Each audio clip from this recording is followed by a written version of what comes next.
नमस्कार, India news देख रहे हैं आप और मैं हूं आपके साथ पुनीता सिंह।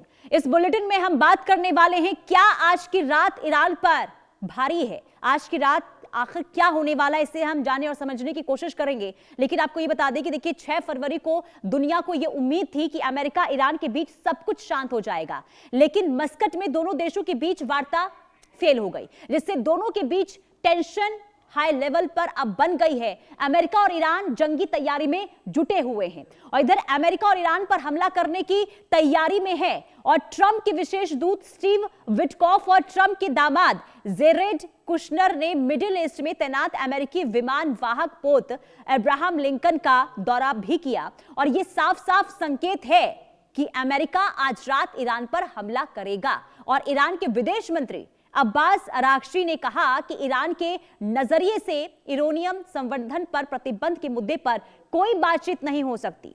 यूरेनियम संवर्धन ईरान का अधिकार है और ये निश्चित तौर पर जारी रहेगा और जारी रहना चाहिए। अमेरिका बमबारी करके भी इस क्षेत्र में ईरान की क्षमताओं को खत्म नहीं कर पाएगा।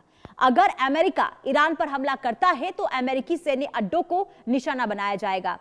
फिलहाल मिडिल ईस्ट में जो हालात बने हैं वो आपको बता दें कि महातबाही का संकेत दे रहे हैं। और इसी मुद्दे पर हम डिफेंस एक्सपर्ट और ज्योतिषी से भी चर्चा करेंगे कि आखिर आने वाले दिनों में हो क्या सकता है। क्या वाकई में आज की जो रात है बहुत भारी ईरान के लिए है। तो खामनेई और किम के एटम बम की भी क्या तैयारी हो रही है, इसके भी संकेत मिल रहे हैं। क्या है वो खबर अब आपको विस्तार से बता देते हैं। देखिए ईरान और एटम बनाने को तैयार है, ये जानकारी मिल रही है। और इसी के साथ आपको ये भी बता दें कि ईरान का 90% जो बम है वो तैयार हो चुका है। ये रिपोर्ट के अनुसार एक रिपोर्ट सामने आई है, इसके मुताबिक जो ये तमाम चीजें निकलकर सामने आई है। और ईरान चाहे तो कुछ ही हफ्तों में बम जो है तैयार भी कर लेगा, ये भी जानकारी मिल रही है। इसके अलावा ईरान के एटमी कार्यक्रम से तनातनी लगातार बढ़ती जा रही है, जिससे लेकर लगातार अमेरिका कह भी रहा है कि अगर किसी भी तरीके से शोर कदम उठाया जाता है तो इसके बाद स्थिति खराब हो सकती है। ट्रंप की एटमी कार्यक्रम पर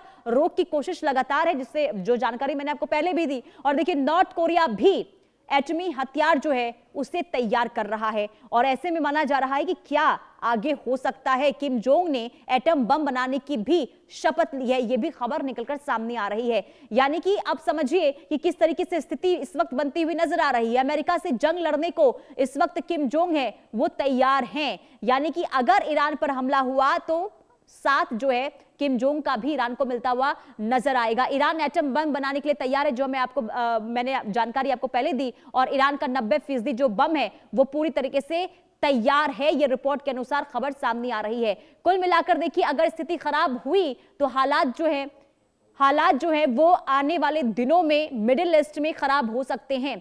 तो खामनेई किम के एटम बम तैयार है, ये जानकारी मिल रही है। लेकिन ईरान में महातबाही के संकेत क्यों मिल रहे हैं? देखिए आपको बता दें कि एटमी प्रतिबंध पर ईरान जो है वो इनकार कर चुका है और इससे माना जा रहा है कि ईरान जो है पीछे नहीं हटेगा। ईरान को अमेरिका की सीधी तौर पर यहां पर चेतावनी भी दी गई है। हर हाल में रोकना होगा एटमी कार्यक्रम, यह भी कहा गया है। एटमी कार्यक्रम ना रोकने पर हमला जो है वो तय माना जा रहा है। इसके अलावा परमाणु बम बनाने की तैयारी में इस वक्त ईरान है और यही वजह है कि अमेरिका बार बार ईरान को हिदायत दे रहा है। ईरान बुरे आर्थिक संकट में इस वक्त है, इतिहास का सबसे गहरा आर्थिक संकट इस वक्त ईरान में देखने को मिल रहा है।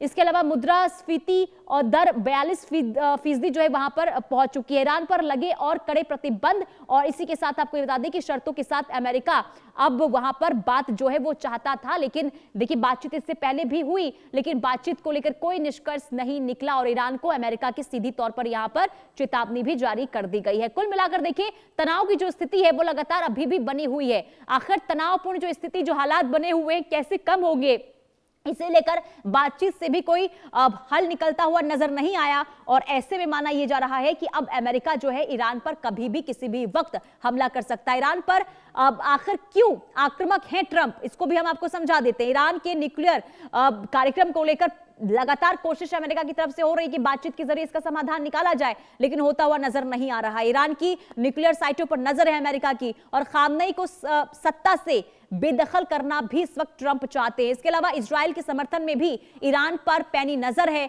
और ईरान पर प्रतिबंध लगाए और करेंसी इस वक्त 0 हो गई है।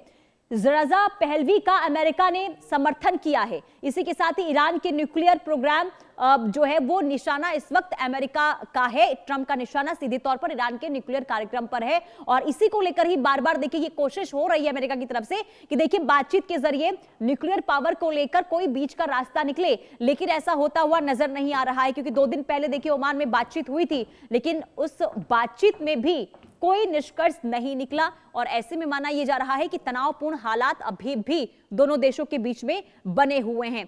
तो सवाल ये कि क्या जैसे पहले अमेरिका ने कहा था कि बातचीत अगर नहीं होती है, बातचीत से कोई समाधान नहीं निकलता है तो अमेरिका ईरान पर हमला करेगा, किसी भी वक्त हमला हो सकता है, तो क्या हमला करने की तैयारी अब अमेरिका की ओर से ईरान पर हो रही है? आखिर अगला कदम डोनाल्ड ट्रंप का क्या होगा? एटमी कार्यक्रम नहीं रुकेगा तो हमला होगा, ये सीधे तौर पर अमेरिका की तरफ से कहा गया है। हमारे साथ मेहमान भी जुड़ चुके हैं, ग्रुप कैप्टन वीएन झा रक्षा विशेषज्ञ के तौर पर और आचार्य सीवी सिंह ज्योतिषी हमारे साथ जुड़े हुए हैं। बहुत स्वागत है आप दोनों का इस चर्चा में। सबसे पहले group captain V N Jha sir, मैं आपके पास आऊंगी। ये जो स्थिति बनी हुई है ईरान और अमेरिका के बीच में, इसे किस तरीके से आप आंक रहे हैं सर? बातचीत ओमान में हुई, कोई समाधान नहीं निकला, लेकिन आगे क्या हो सकता है? क्या अमेरिका हमले की रणनीति तैयार कर रहा है क्या?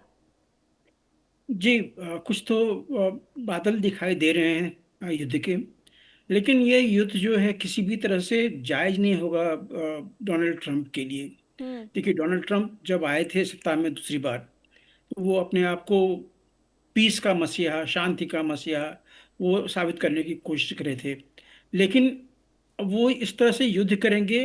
वेनेजुएला में तो उन्होंने कर लिया, तख्तापलट कर दी, उन्होंने वहाँ के राष्ट्रपति को गिरफ्तार कर लिया, बड़े आसानी से हो गया। जी। लेकिन वो चीज यहाँ ईरान में नहीं होने वाला है। ईरान में अगर उन्होंने ये अगर युद्ध शुरू किया तो ये काफी लंबा चलने वाला है और यहाँ पे उनको कुछ क्षति भी शायद उठानी पड़ेगी, जो कि हमें लगता है। देखिए, ईरान और सर मैं आपके पास तो रोकना चाहूंगी, माफी के साथ।